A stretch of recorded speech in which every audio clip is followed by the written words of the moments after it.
You're using SambaPOS and your inventory is not deducting when you sell.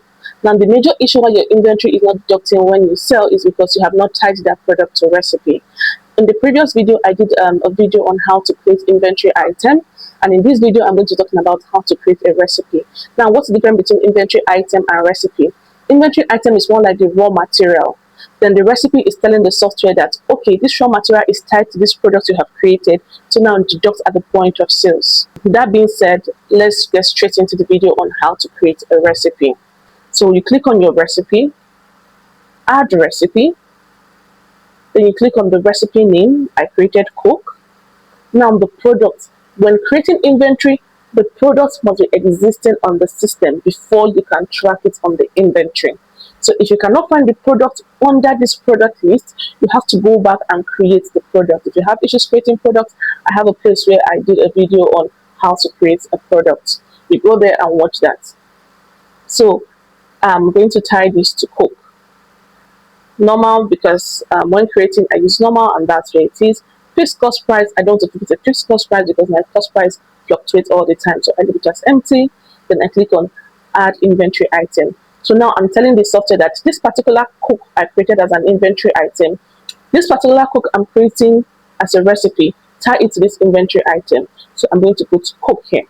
So when I put Coke, how many Coke should deduct at point of sales?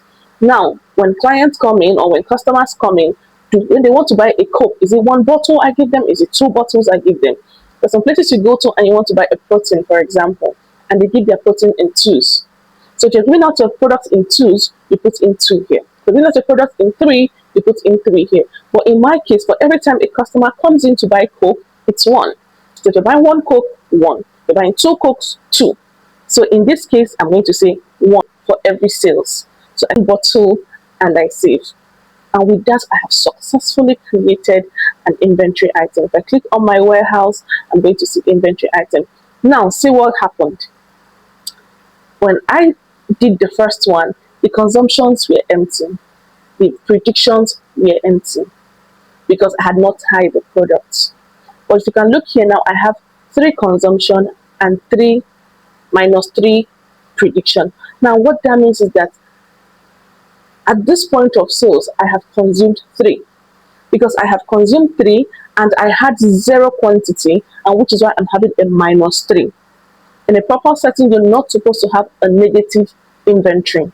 But in this case, I have a negative inventory because I have already sold 3 items previously, which is why I have a negative 3. The moment I add a product into this, it's going to equate. Even when you have a negative sales, it could mean that the person in charge of putting the product did not put in the product, or there have been some mishaps in your business. The next video is going to be talking about how to now put in the product into the application. If you have any question, please let me know. Apart from that, see you soon.